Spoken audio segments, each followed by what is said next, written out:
자, 4차원이 어떻게 되죠? 공간에다가 시간을 더하면 4차원이 됩니다.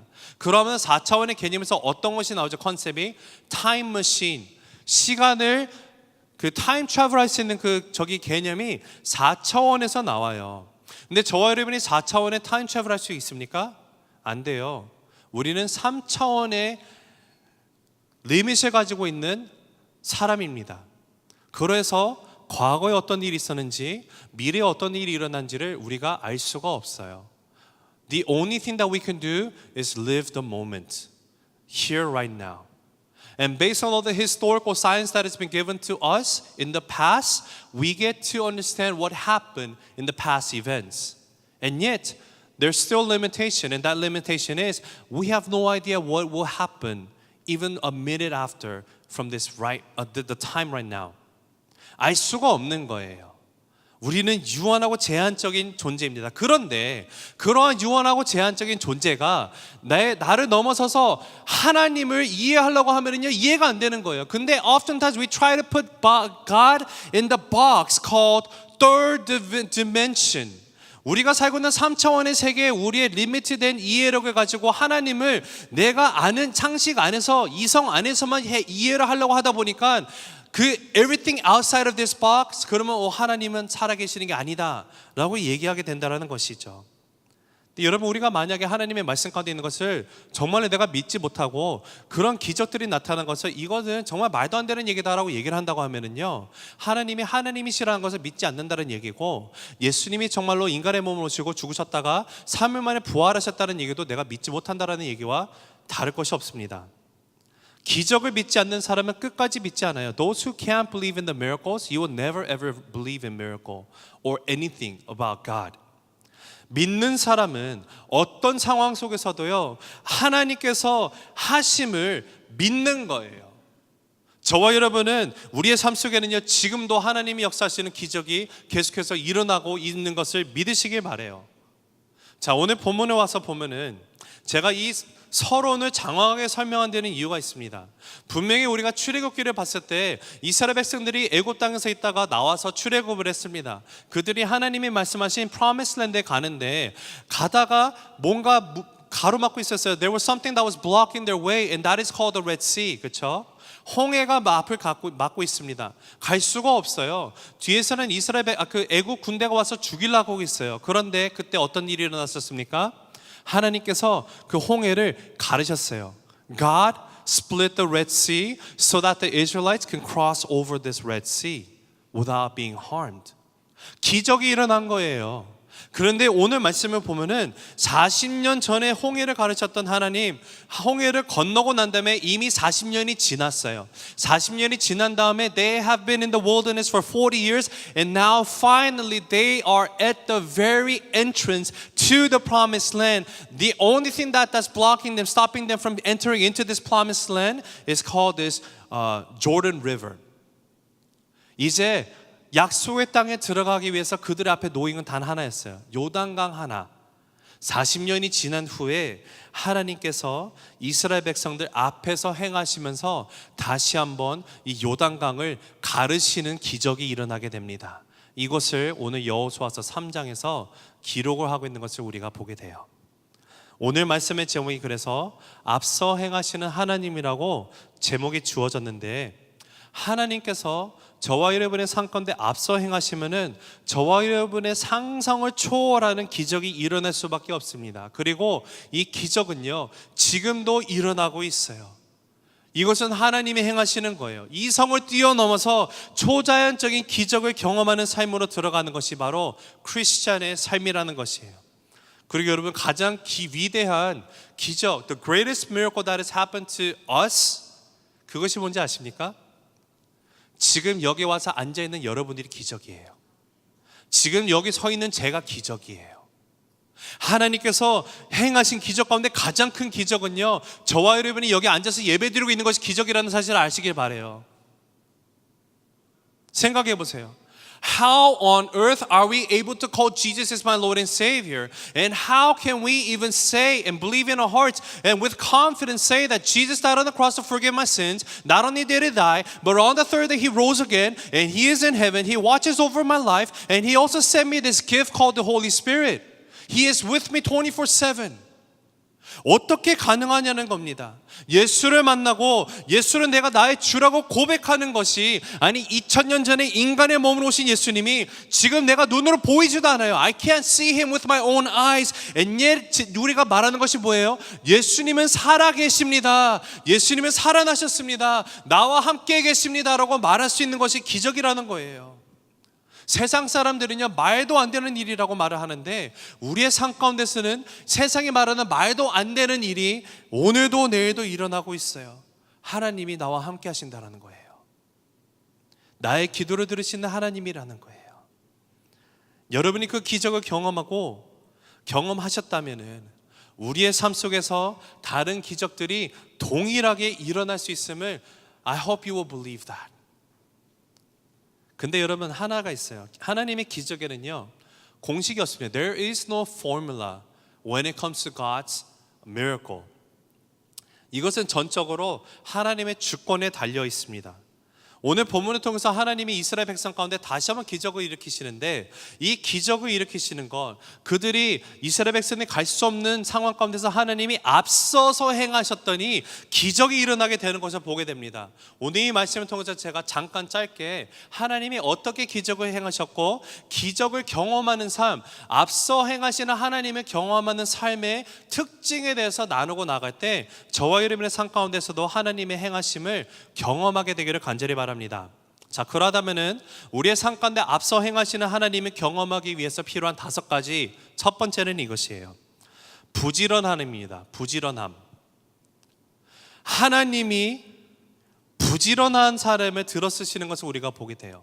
자, 1절 말씀, 오늘 본문 1절 말씀을 같이 읽어보도록 하겠습니다. 1절 말씀 준비 시작. 또 여호수아가 아침에 일찍이 일어나서 그와 모든 이스라엘 자손들과 더불어 시뜸에서 떠나 요단에 이르러 건너가기 전에 거기서 유숙하니라. 아멘. 여호수아가 아침에 일찍 일어났다라고 적혀 있습니다. 근데 여호수아가 아침에 일찍 일어나는 것은 솔직히 여기뿐만이 아니에요. 나중에 아이 성과의 전투 전에서도 아침에 일찍 일어났다고 써 있고요. 여호수아서를 읽다 보면은 아침 일찍이 일어나 또 아침 일찍이 일어나라는 것이 반복적으로 나오는 것을 볼 수가 있어요. 여러분 그거 아세요? 하나님이 사용하지 않는 두 부류의 사람이 있습니다. There are two types of people that God will never ever use. First, 교만한 사람들. 하나님은요, it says that God opposes the pride. 만약에 하나님이 적대시하는 사람이 있는데 교만한 자들을 적대시한다고 쓰여 있어요. 그리고 secondly, 게으른 자들. People who are lazy. God will never ever use these types of people. 성경에 보면은 게으른 것에 대해서 정말로 많이 얘기를 하고 있습니다. 그 중에 대표적인 것을 보면은 잠언서에 가면은 6장에 가서 이런 말이 있어요. 게으른 사람아 언제까지 누워 있으려느냐? 언제 잠에서 깨어 일어나려느냐? 조금만 더 자야지, 조금만 더 눈을 붙여야지, 조금만 더 팔을 베고 누워 있어야지 하면 너에게 가난이 강도처럼 들 것이고 빈곤이 방패로 무장한 용사처럼 잘려들 것이다. 자, 이것을 세 번역으로 쉽게 되는 것을 대신 읽어드렸습니다. 여기 보면 게으른 사람에게 언제까지 누워 있을 거야? 자, 여러분 아침에 여러분의 알람 시계가 울리면 바로 일어나시나요? 자, 한번 볼게요. 나는 알람이 울리면 바로 일어납니다. 한번 손 들어 보시겠어요? 몇 분 계시네요. 네, 정직하시길 바라고요. 네, 자, 나는 스누즈를 사용합니다. 손 들어 보시겠어요? 네, 나는 스누즈를 적어도 3번 이상 해야 됩니다. 4번? 5번? 6번? 7번? 와, 우리 지혜자매 상 줄게요 나중에. 자, 부지런지시기 바랍니다. 농담이고요. 여러분 게으름을 성경은 분명히 경고하고 있어요. 성경에 이름을 올린 사람들은 한 명도 게으른 사람이 없었습니다. 하나님께서 기억하시고 들어 사용하신 분들은요 전부 다 every single person, the names that are mentioned in the Bible that God used for His glory, they were not lazy. They were people who were alert. 항상 부지런한 사람들이었어요. 근데 예수님도 그러셨던 것을 보게 돼요. 마가복음 1장 35절에 가면 어떤 내용이 있냐? 예수님께서 이렇게 써 있습니다. 새벽 아직도 밝기 전에 예수께서 일어나 나가 한적한 곳으로 가사 거기서 기도하시더니 라고 쓰여 있어요. 예수님은 언제나 부지런하셨다라는 것을 우리가 알게 돼요. 예수님 당시에 많은 기적을 행하셨죠. Because Jesus performed a lot of miracles too, right? And one of the miracles that we see, or His teaching, 예수님께서 행하셨던 기적 가운데 하나가 병든 자들을 낫게 하신 것을 우리가 많이 보게 돼요. 근데 여러분 마가복음 2장에 가면은 또 어떤 병든 자가 있는데 중풍병에 걸린 사람이 있습니다. 침상에서 일어날 수가 없는 친구예요. 이 친구는 평생 중풍병을 있어요. 움직일 수가 없는 상황이에요. 그런데 어떤 얘기가 나오죠? 그 친구에게는 정말로 친한, 정말로 착한 4명의 친구가 있었어요. 자, 4명의 친구가 이 친구를 데리고 예수님이 왔다는 소식을 듣고 데리고 갑니다.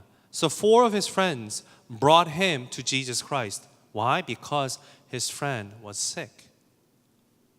근데 어떻게 돼요?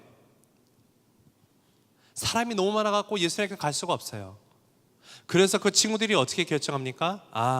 Let's climb up this house. We're gonna tear apart this rooftop. Let me raise him down. 와, 정말로 이거는 이런 민폐도 없죠. 남의 집 지붕을 뜯어버렸어요. 근데 그 당시 집은요, 우리처럼 이렇게 시멘트로 이런 지붕이 아니라 어떤 그 나무같이 지푸라기 같은 거로 이렇게 덮어져 있는 지붕이라서 이렇게 드러낼 수가 있습니다. 그래서 이렇게 드러내가지고 이 친구를 중풍병 있는 친구를 내렸어요. 그랬더니 거기서 예수님이 뭐라고 하냐면은 이렇게 얘기하세요. 마가복음 2장 5절에 예수께서 그들의 믿음을 보시고 중풍병자에게 이르시되 작은 자야 내 죄사함을 받았느니라 하시니 11절 12절 내가 내게 이르노니 일어나 내 상을 가지고 집으로 가라 하시니 그가 일어나 곧 상을 가지고 모든 사람 앞에서 나가거늘 그들이 다 놀라 하나님께 영광을 돌리며 이르되 우리가 이런 일을 도무지 보지 못하였다 하더라. 지붕을 뚫을 수 있는 그런 부지런함이 있었어요. 이 친구들의 부지런함으로 인해서 이 중풍병 걸렸던 친구는요 죄사함을 받고 병이 났어요. 침상으로 왔는데 예수님께서 일어나 네 침상 들고 걸어가 너의 죄가 사해졌어. You're healed now. Your sins have been forgiven. 그랬더니 이 친구가 아픈 친구가 들고 자기가 걸어 나갑니다. 그랬더니 everyone was amazed of what happened.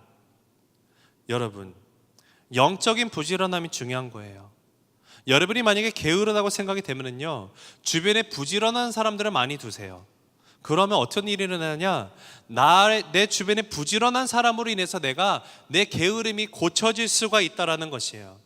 하나님의 기적을 경험하는 삶, 앞서 행하시는 하나님을 경험할 수 있는 사람은요 항상 부지런함으로 나가는 사람들이었습니다. 두 번째, 우리에게 필요한 5가지 중에 두 번째는 기다림이에요. 인내. 하나님의 앞서 행하시는 것을 경험하기 위해서는 우리는 인내해야 합니다. 자, 다시 1절로 가서 1절의 마지막 하반절에 보면은 요단에 이르렀어요. 그들이 요단에 이르러 건너가기 전에 거기서 유숙하니라 라고 쓰여 있습니다. 자, 40년 동안 광야에서 생활을 했어요. 드디어 이제 광야를 벗어나서 요단강만 건너면 약속의 땅에 들어갈 수 있어요. 그런데 어떻게 합니까? 그들이 요단 앞에 가서 서 있어요. 바로 건너지도 않고 가만히 서 있어요. 여러분 가운데 캠핑을 좋아하시는 분이 있을지 모르겠습니다. 혹시 캠핑 좋아하시는 분 있으세요? 와, 그래도 좀 있네요. 여기 군데군데 계시는데 저는 캠핑을 좋아했었습니다. 작년에 처음으로 저희 가족이 같이 캠핑을 갔어요. 교회 어느 목사님 가정과 같이 캠핑을 가서, 근데 가려면 이제 여러분 캠핑 기어가 많이 필요하지 않습니까? 큰 맘 먹고 코스코 가서 텐트도 사고 5인승 샀다가 이건 작을 거야. 그래서 10인승짜리 텐트 크게 사고 뭐 에어 매트리스도 한 2개 사고 막 만발의 준비를 하고 기대를 가지고 갔어요. 갔는데 캠핑장이 정말로 편안한 캠핑장이었어요. 저는 막 고생하고 막 애들이 막 화장실 가고 싶다는데 화장실도 없고 이런 데 생각을 했는데 그게 아니라 정말 편한 곳이었어요. 즐거운 시간을 가졌습니다. 근데 그 캠핑을 갔다 오고 난 다음날 하루만 자고 왔는데 저는 저희 집의 침대가 너무 좋더라고요. 그뿐만이 아니라 그 다음날 바로 캠핑기로 다 리턴했어요. 저는 재미가 없어요. 제가 이런 생각이 드는 거예요. 이 돈을 들여서 이렇게 와서 고생하고 잠도 불편하고 하려면은 차라리 호텔 가서 편하게 자고 거기 주변에서 놀지. 저랑 와이프가 결론 내린 거는 우리는 캠핑하지 말고 차라리 딴 데로 여행 갑시다라고 해서 이런 데 제 와이프가 또 우리가 죽이 잘 맞아요. 할렐루야. 네. 근데 생각해 보세요. 이스라엘 백성들은 40년 동안 텐트를 치면서 살았어요. 한 번도 편하게 잘 날이 없어요. 근데 드디어 내가 가고자 하는 내 파이널 데스티네이션 약속의 땅을 바로 앞에 서 있는데 그들이 들어가지 않고 가만히 서 있어요. 왜 그렇게 했습니까? 하나님의 때를 기다리는 거예요. 한 번도 하나님 앞에 앞서가지를 않은 이스라엘 백성들이에요.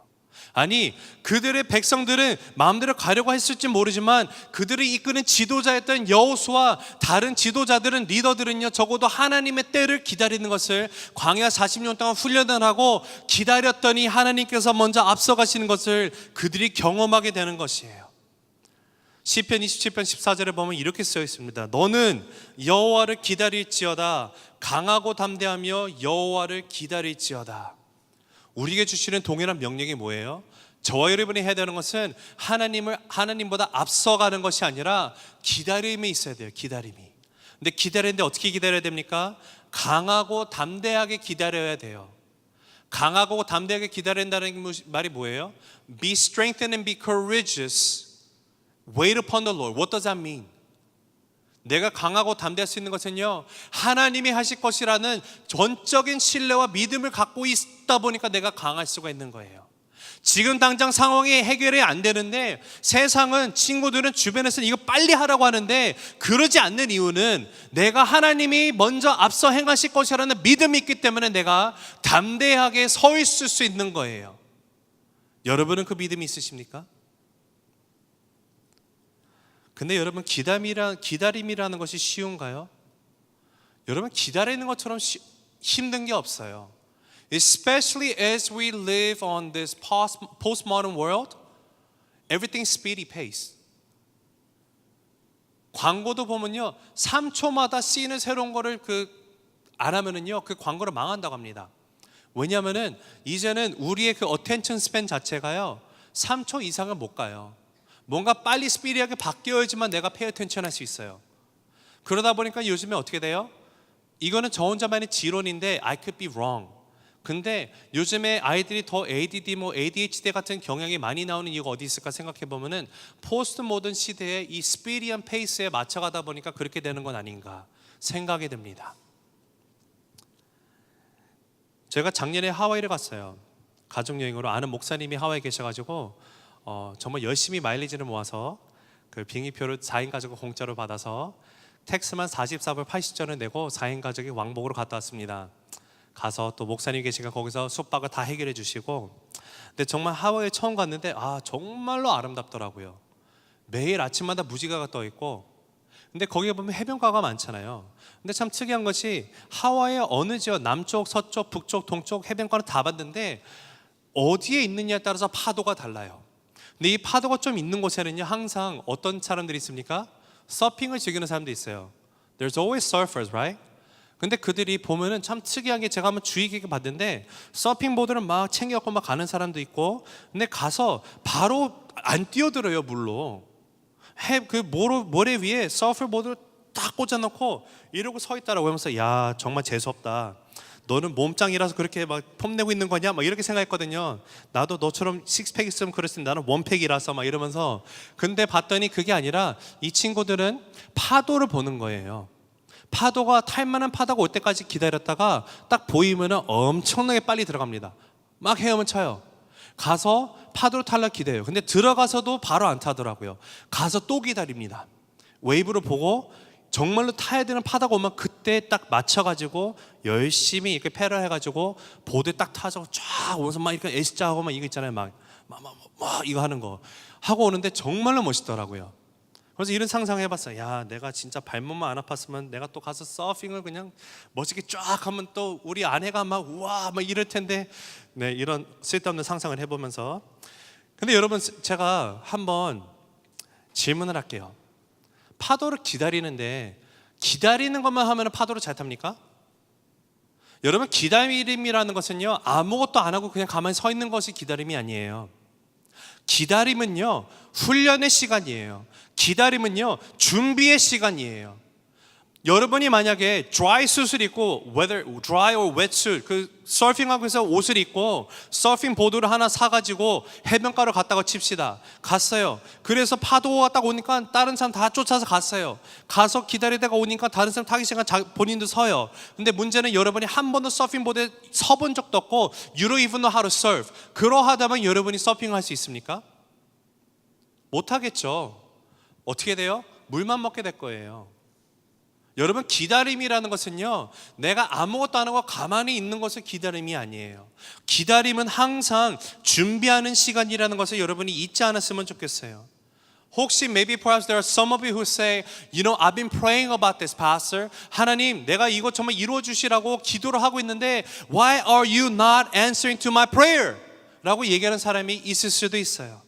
근데 여러분, 기도하는 것도요, 하나님 이거 이루어 주십시오라고 외치는 것으로 끝나는 시간이 아니라 그 시간 동안에 하나님이 이루실 그 기적의 엄청난 파도를 타기 위해서 나를 준비하고 나아가는 시간이 기다림이라는 거예요. 기다림은 준비하는 시간이고 동시에 포기하지 않는 시간입니다. 하나님의 때가 오면은요, 하나님이 나보다 먼저 앞서 행하시면서 이루시는 기적을 내가 체험하게 돼요. 언제? 기다리고 인내하는 자들에게. 자, 세 번째, 앞서 행하시는 하나님을 경험하기 위해서 필요한 5가지 중에 세 번째는요, 삶의 기준이 정확하게 세워져 있어야 돼요. 삶의 기준. 자, 3절 말씀입니다. 3절 말씀 같이 볼까요? 자, 같이 읽겠습니다. 준비, 시작. 백성에게 명령하여 이르되 너희는 레위 사람 제사장들이 너희 하나님 여호와의 언약궤 매는 것을 보거든 너희가 있는 곳을 떠나 그 뒤를 따르라.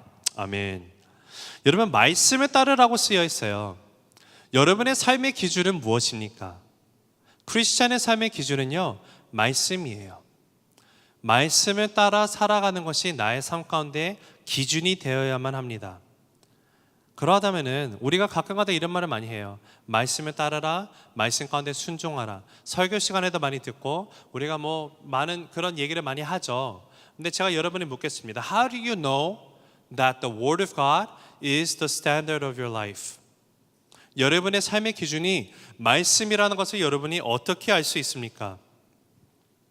오늘 말씀의 3절 아까 읽은 걸 보면은요, 너희가 있는 곳을 떠나서 그 뒤를 따르라고 써 있어요. 거기서 그가 it이거든요. it.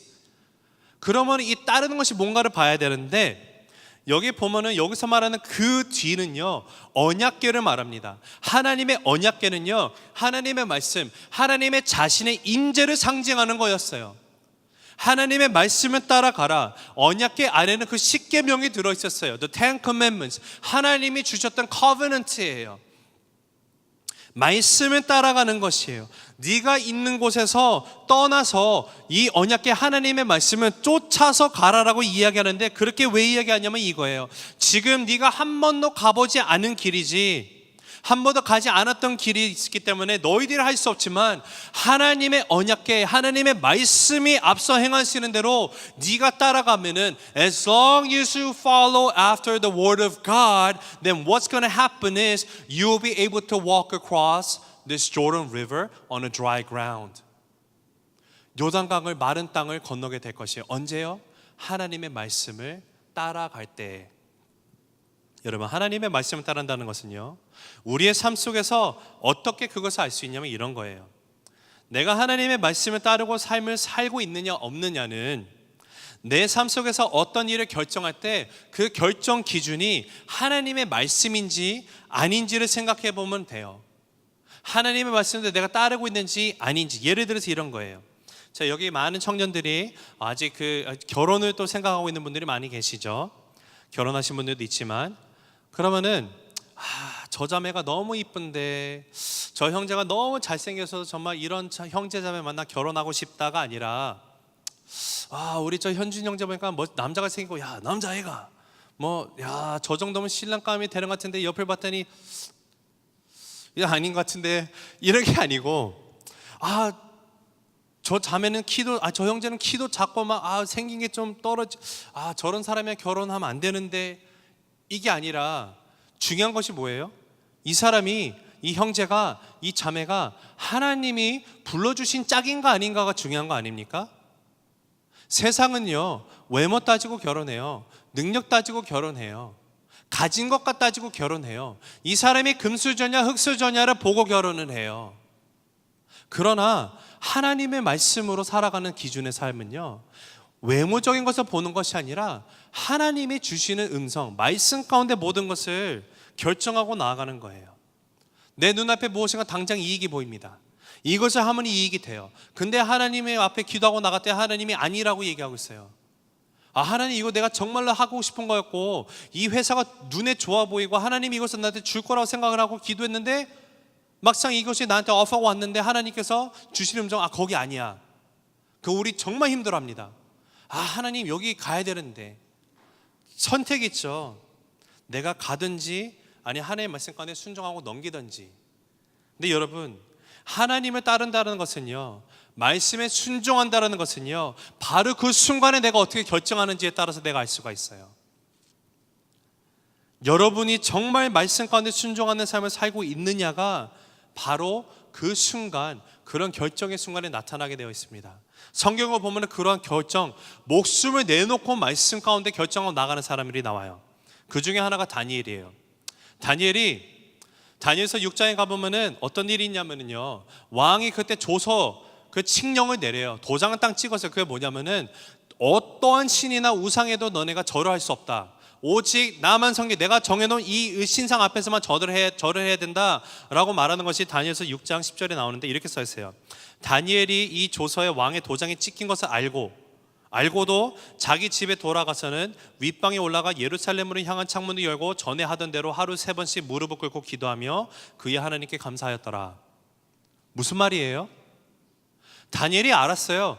왕이 안 된다라고 이 조서에 왕의 그 도장이 찍힌 것을 봤음에도 알면서도 불구하고 하던 대로 올라가서 자기 방에서 예루살렘에 향한 창문 열어놨다는 게 무슨 말이에요? 기도할 때 바깥에서 누가 보더마다 I don't care if I get caught praying to the Lord. 나는 상관이 없다. 나는 내 믿음대로 하나님 말씀대로 기도하면서 나갈 거다라고 얘기를 해요. 이것은 무슨 뜻이냐면요, 만약에 누군가가 봤어요. 분명히 왕이 다니엘에게 You cannot ever pray or bow down before any other gods, and if you get caught, the sentence is death sentence. 죽는 거예요. 죽음이야 똑같아요. 그러나 다니엘은요, 그거 상관없이 나의 목숨을 내놓고 기도하면서 나가요. 목숨을 내놓고 하나님의 말씀 가운데 순종해서 하나님의 말씀을 내 삶 가운데 기준을 두고 살아갔다는 거예요. 그랬더니 다니엘 삶 가운데 어떤 일이 일어나는지 아십니까? 사자가 있는 동굴에 던져져요. 그 말은 뭐냐면요, 하나님의 말씀의 기준을 살아가면요, 사자굴에 들어가게 돼요. 다니엘의 세 친구는 어떻게 돼요? 왕이 똑같은 거 얘기했더니 왕이시여, 내가 죽는 한이 있어도 당신 앞에 절 안 합니다. 그랬더니 말씀 가운데 말씀대로 믿음 지키고 나갔더니 풀무불 가운데 던져져요. 말씀 가운데 순종했더니 사자굴에 들어가고 풀무불 속에 들어가요. 이거 생각하면은 something's wrong, right? 우리가 생각할 때는 어때요? 하나님의 말씀대로 하면은 사자굴에 안 들어가야 되거든요. 하나님의 말씀대로 하면은 불 가운데 내가 안 던져져야 되거든요. 이렇게 생각을 합니다. 그런데 여러분 그거 아세요? 다니엘은 사자굴에 들어가고 그 세 친구들은 풀무불 가운데 들어갔는데 거기서 끝나지 않았어요. 그 동시에 또 어떤 일이 일어나는데 보니까 사자가 다니엘을 건드리지 못해요. 그 사자가 우리가 읽으면요, 굶주린 사자거든요.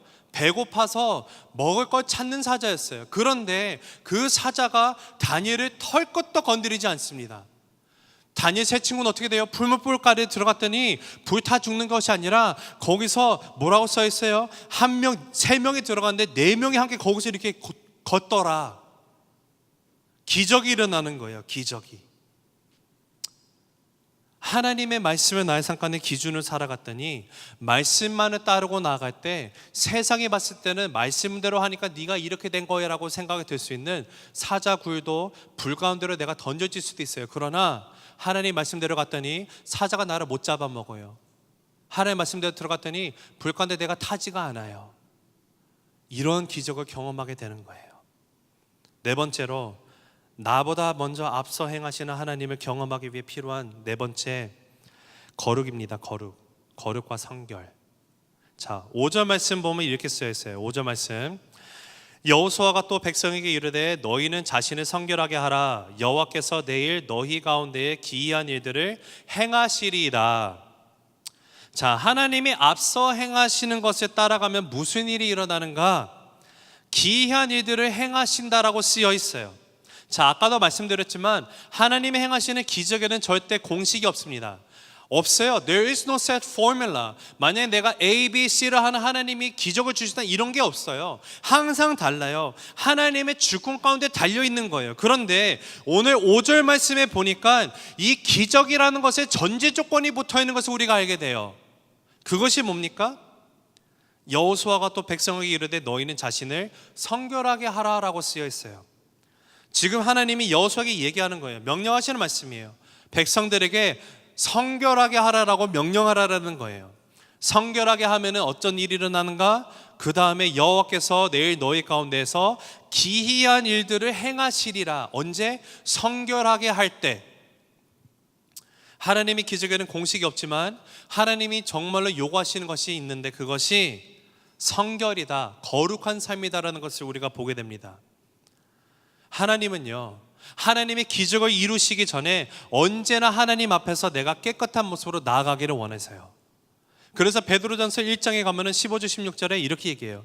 오직 너희를 부르신 거룩한 이처럼 너희도 모든 행실에 거룩한 자가 되라. 기록되었으되 내가 거룩하니 너희도 거룩할지어다 하시었느니라.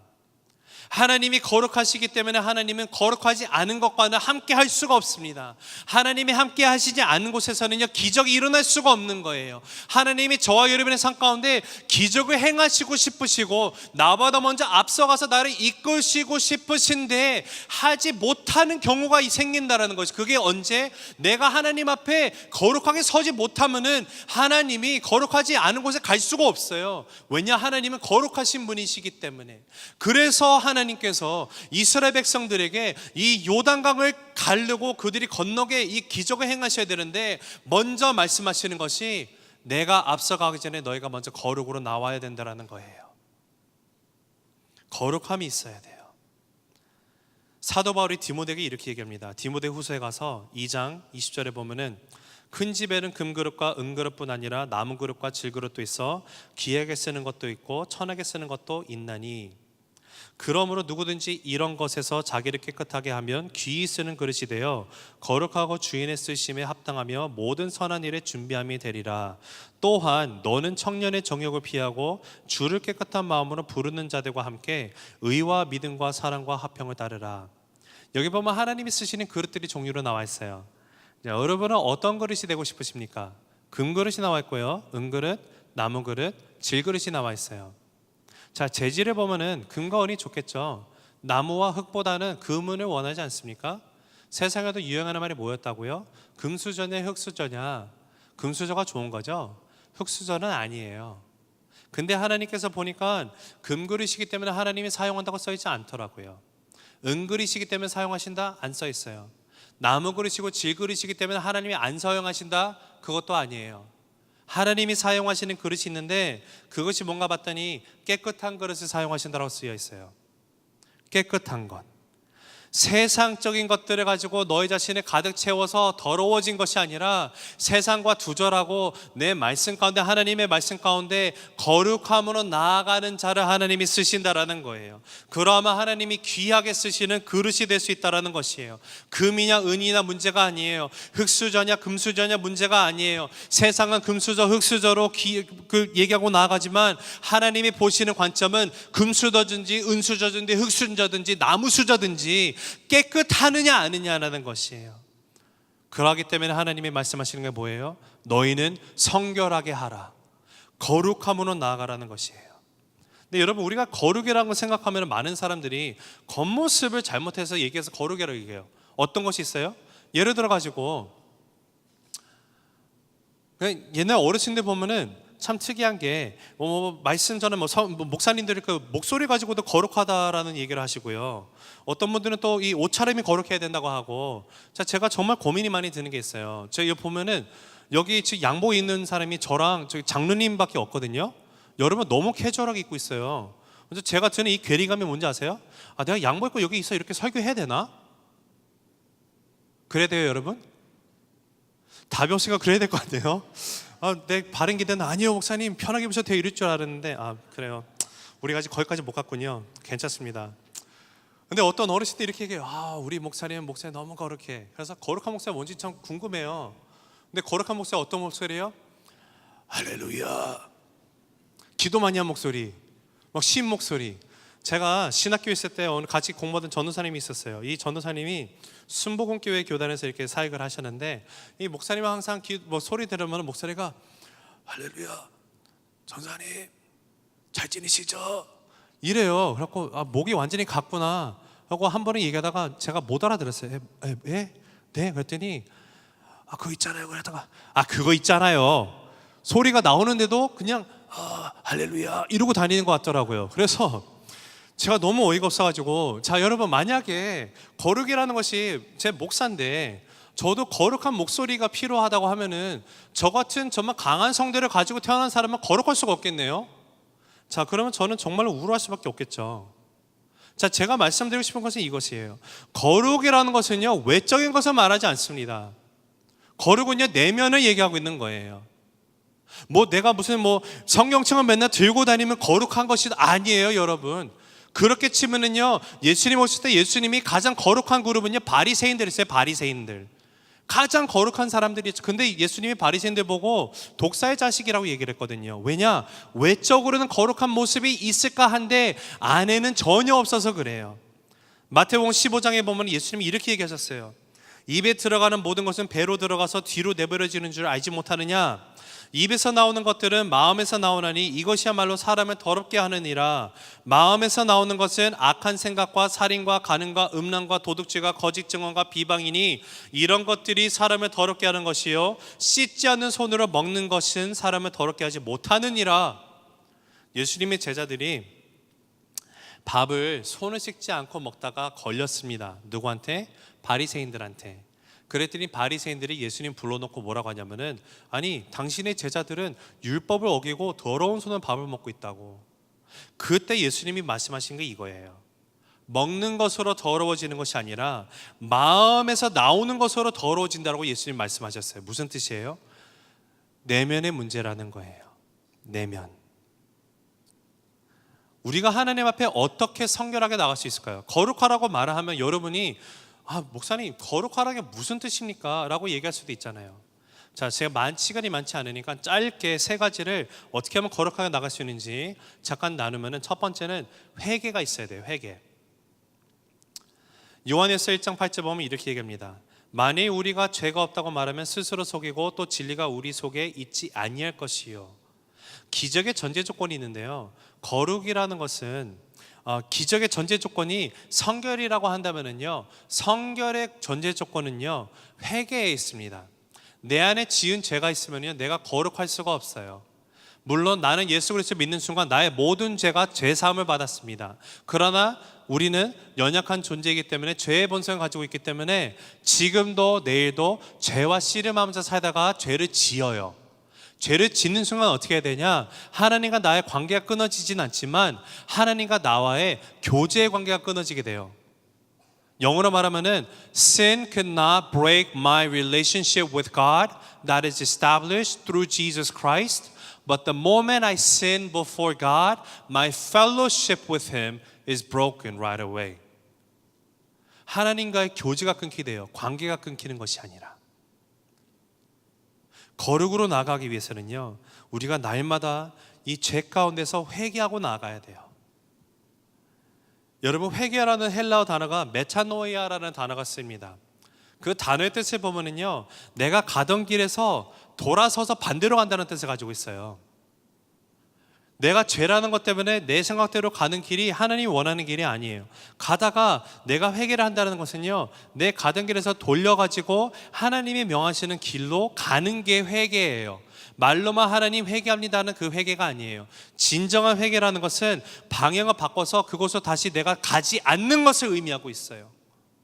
행함이 있는 거예요, 회개라는 것은. 두 번째로 우리가 거룩하게 나가려면은 첫 번째는 회개를 해야 되고 두 번째는 말씀과 기도가 있어야 돼요. 디모데전서 4장 5절에 보면은 하나님의 말씀과 기도로 거룩하여짐이라고 쓰여 있어요. 우리가 거룩해질 수 있는 방법이 있는데 그것이 뭔가 봤더니 하나님의 말씀과 기도라고 쓰여 있습니다. 여러분, 사도 바울이 디모데 전서를 보면은 경건의 비밀에 대해서 얘기를 하면서 나중에 결론적으로 말하는 것이 네가 경건으로 거룩하게 되길 원하는데 그 방법은 말씀과 기도라고 얘기를 결론을 내려준 거거든요. 우리가 이런 말을 들으면 이런 생각이 들 수 있어요. 아, 내가 정말로 하나님의 말씀 가까이 해야지. 그러면서 기도 가운데 말씀 가운데 나가려고 합니다. 성경책을 펴고 읽어요. 근데 읽기 시작하는데 어떻게 돼요? 참 바로 졸아요. 그러니까 어떤 사람은 정말 이거는 저도 예전에 막 농담을 썼는데 더 이상 농담을 안 씁니다. 그 농담이 뭐냐면은 어떤 분이 불면증이 있어요. 그러면 제가 말하죠. 아, 그러시군요. 성경책 읽어보세요. 바로 주무실 겁니다. 그 말을 농담을 했는데 생각해보니까 내가 지금 무슨 얘기를 하고 있는 건가. 근데 또 어떤 분 이럴 수 있어. 아, 목사님 그 맞는 말 아닙니까? 하나님은 사랑하신 자에게 잠을 주신다면서요. 이런 말도 안 되는. 거기서 말하는 그 뜻은요, 하나님께서 그 컨텐츠를 보면은 하나님을 의지하고 나갔더니 산 가운데 걱정이 없는 거예요. 그래서 하나님을 사랑하시는 잠을 잘 수 있는 이유, 걱정이 없고 마음에 평안함이 있으니까 잘 수 있는 거예요. 근데 참 가끔가다 예배 가운데 보면은요, 예배 딱 그 찬양 시간이 괜찮은데 설교 시작되면은 정말로 기적이 일어납니다. 이러고 있다가 아멘 딱 끝나고 찬양 오면은 부활해요. 와, 정말로 대단한, 하나님 정말 사랑하시는 건지. 여러분 기도할 때는 어떠세요? 기도하려고 눈은 딱 감아요. 하나님, 기도하면서 나갑니다. 내일 데이트가 있는데 무슨 옷을 입지? 기도도요, 우리가 기도 작정 기도하고 나가는데 기도가 5분을 못 가는 경우가 많지 않아요? 뭐가 there's something wrong within ourselves. 왜 그럴까요? 우리들이 너무 그렇게 살 때가 많은 것 같아요. 그럼에도 불구하고 우리가 해야 되는 것은 정말로 거룩으로 나가기 위해서는요, 내 몸에 채찍질을 하고 훈련이 있어야 돼요. 그래서 첫 번째로 거룩으로 나가는 회개, 두 번째 말씀과 기도, 세 번째가 훈련이에요. 훈련. 말씀과 기도의 훈련. 내가 몸을 내가 정말로 힘들게 해서라도, 고통을 가해서라도 내가 일어날 수 있는 훈련이 돼야 돼요. 그래서 디모데전서 4장에 이렇게 말합니다. 7절 8절에 망령되고 허탄한 신화를 버리고 경건에 이르도록 내 자신을 연단하라. 육체의 연단은 약간의 유익이 있으나 경건은 범사에 유익하니 금생과 내생에 약속이 있느니라. 훈련을 통해서만 경건에 이룰 수 있다라는 것이에요. 그런데 여러분, 이 훈련이라는 것은요, the disciplinary that is mentioned here is not a one-time thing. It's a continual action. It is written in the present tense, continual form. 현재 진행형으로 원어에 쓰여 있어요. 무슨 뜻입니까? 내가 죽는 그 순간까지 나는 훈련으로 나아가는 거예요. 가끔 가다 보면 이런 사람들이 있어요. 아, 목사님, 내가 왕년에는 말이죠, 내가 이런 그 신앙생활을 했는데 말이지, 막 이런 분들이 있어요. 제가 들으면서 그러시군요. 근데 속으로는요, 정말로 여러분 앞에 if I can be honest, so what? 그래서 뭐가 어떻다라는 거죠? 근데 그런 분들 보면 목사님, 제가 옛날에 다 해봐가지고 옛날에 정말로 막 기적도 일어나고, 근데 지금 보면은 so what? 중요한 것은요, 예전에가 아니에요. 과거가 아니에요. 가끔 가다가 우리 청년들 가운데 많지는 않지만 가끔 가다가 우리가 입버릇처럼 나오는 게 뭐예요? 목사님, 우리 예전에 정말로 잘 나갔을 때 그때 얘기를 해요. So what? 과거는 중요하지 않습니다. 중요한 것은요, here and now. Here and now. 지금 당장, 지금 바로 내가 움직일 수 있도록 경건의 훈련을 내가 하고 있느냐 안 하느냐가 중요해요. 나의 삶 가운데 앞서 행하시는 하나님을 경험하기 위해서 필요한 마지막은 뭐냐면요, 도전 정신입니다. 도전을 해야 돼요. 자, 8절. 너는 언약궤를 맨 제사장들에게 명령하여 이르기를 너희가 요단 물가에 이르거든 요단에 들어서라 하라. 자, 이 당시에 요단강의 물을, 자, 이런 생각이 들 수 있어요. 자, 목사님, 그럼 요단강이 얼마나, 만약에 낮은 물 아닙니까? 라고 얘기할 수 있어요. 근데 15절에 가면은 이 요단강에 얼마나 물이 많았는지에 대해서 설명을 이렇게 해주고 있어요. 요단이 곡식 거두는 시기였습니다. 항상 언덕에 넘치더라. 뭐가요? 물이. 궤를 맨 자들이 요단에 이르며 궤를 맨 자들의 발이 물가에 잠기자라고 쓰여 있어요. 요단강이 물론 그 철에 따라서 물이 좀 적을 수도 있고 많을 수도 있겠죠. 근데 지금의 그 물 양은요, 곡식을 거두는 시기였기 때문에 물이 많이 가득 찰 대로 맥스아웃 되어 있는 순간이에요. 물의 힘이 여러분 엄청나게 센 거 아십니까? 저는 나야가라 폭포를 한번 가봤었는데 거기에 갔을 때 저는 물에 대한 무서움이 없었어요. 근데 나야가라 폭포를 보시면은 아시겠지만 물이 이렇게 떨어지는데 이 속도가 장난이 아닙니다. 게다가 밤에 보시잖아요. 잘 보이지도 않지 소리가 몸이 흔들려. 그리고 엘리베이터를 타고 내려가면요, 폭포 가까이 그 가운데 뭐 두 군데 포인트가 있어요. 가서 볼 수 있는. 내려가서 걸어가는데 제가 I kid you not, 제가 다리가 떨렸어요. 그때 제 와이프랑 애들 다 데리고 가는데 제가 애들이 무서우니까 괜찮아 아빠가 있잖아 하면서 제가 속이 무섭고 더더더더 진짜 너무 힘들어요. 다리가 풀리는 것 같아요. 느낌이 이 중압감 자체가 장난이 아니었어요. 물이 정말 셉니다. 뉴스를 보면 뭐 쓰나미가 뭐 어떻게 돼요? 건물도 다 쓰러져요. 물의 힘이 어마어마합니다. 아니 그런 쓰나미가 아니더라 할지라도 여러분이 만약에 계곡이나 물은 강가에서 이렇게 거느려고 그냥 업신여겼다가는 어떻게 돼요? 이 물살이라는 것이 눈엔 잘 안 보이지만 들어가는 순간 빨리게 돼 있어요. 그냥 내려가요. 지탱하기가 힘듭니다. 허리 위로만 올라가면 우리는 쓸려 내려갈 수밖에 없어요. 물의 힘이 그런 거예요. 근데 오늘 성경을 보니까 이 흐르는 물에 어떻게 하라고 나와 있냐면은 발을 디디라라고 나와 있어요. 자, 제가 아까 저기 그 예화로 다니엘의 세 친구를 얘기했잖아요. 세 친구가 왕이 절을 하라고 하니까 근데 그 왕이 너무 잘 봤어요, 이 친구들을. 그래서 왕이 기회를 세컨드 찬스, 야 너네 제발 그냥 좀 절해라. 아니면 내가 너네 죽여야 된다니까. 그랬더니 이 친구들이 뭐냐, 왕이시여 마음 이렇게 했죠. 고맙습니다. 호의는 괜찮지만 there's no way. 내가 죽었으면 죽었지 내가 왕 앞에서 그 신상 절할 수 없습니다. 하나님이 나를 살리실 겁니다. 그러나 살리지 않는다 하더라도 난 뛰어들 겁니다. 그 상황이 오면 어떻게 돼요? 여러분이 그 상황이 있다면 어떻게 하시겠어요? 하나님 내가 죽었으면 죽겠습니다 기도하면 우리가 기대하는 거는 하나님이 이 불을 확 꺼주셔야 돼요. 근데 그게 아니에요. 하나님이 요구하시는 건요, 들어가는 거예요. 불 속에. 여기서 요단강에 있는 이 친구들한테 이스라엘 백성이 원하는 게 뭐예요? 믿음으로 발을 내디디라는 거예요. 물에 들어가라는 거예요. 도전을 해야 돼요. 조지 바나라는 분이 있습니다. 이분이 Frog in the Kettle이라는 것을 썼어요. 근데 이것은 하나의 연구였어요. 여러분 주전자에다 kettle 안에다가 개구리를 넣잖아요. 물을 채우고 개구리를 넣으면은요, 개구리가 거기 앉아서 이렇게 놉니다. 노는데 개구리가 놀고 있는 데다가 실험을 했습니다. 주전자를 그 전기 불 위에도 올려놓고 불을 가해요. 아주 낮은 불로 못 느낄 정도로. 이따가 시간 일정 시간마다 1도씩 올려요, 불을. 그러면 어떻게 되시는지 아십니까? 개구리는 자기가 죽는지도 모르고 거기에 가만히 있어요. 그러다가 거기서 탕이 돼버려요. 탕이. 근데 여러분 우리의 삶 가운데 우리의 모습이 이럴 때가 많습니다. 내가 지금 행하고 있는 이것이 나를 죽게 하는 거인지도 모르면서 가만히 있을 때가 있어요. 하나님이 그런 순간순간마다 저와 여러분에게 말을 하시는 거예요. 너 거기서 나와야 돼. 주전자에서 나와 빨리. 근데 우리는 그냥 개구리처럼 있는 거예요. 따뜻하다. 너무 좋아요 하나님. 야 좋네요. 이 때도 미뤄지고. 그러다가 죽는 거예요. 나와야 돼요. 도전할 수 있어야 돼요. 여러분이 생각하는 컴포트 존이 있을 거예요. 안전지대. 거기서 나와야만 합니다. 도전하는 삶이 되어야만 해요. 나오세요. 이거와 마찬가지예요. 신약성에 보면 베드로가 예수님이 물 위를 걸어오시는 거 봐요. 봤더니 베드로가 뭐라고 해요?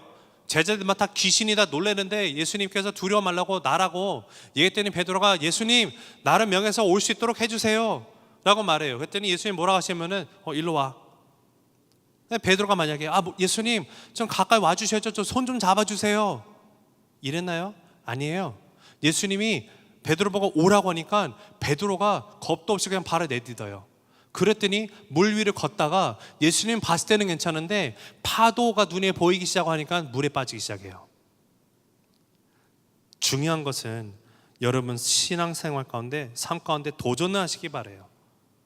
내가 도전하고 나갈 때 하나님이 앞서 행하시는 것을 체험하게 되어 있어요. 말씀을 맺습니다.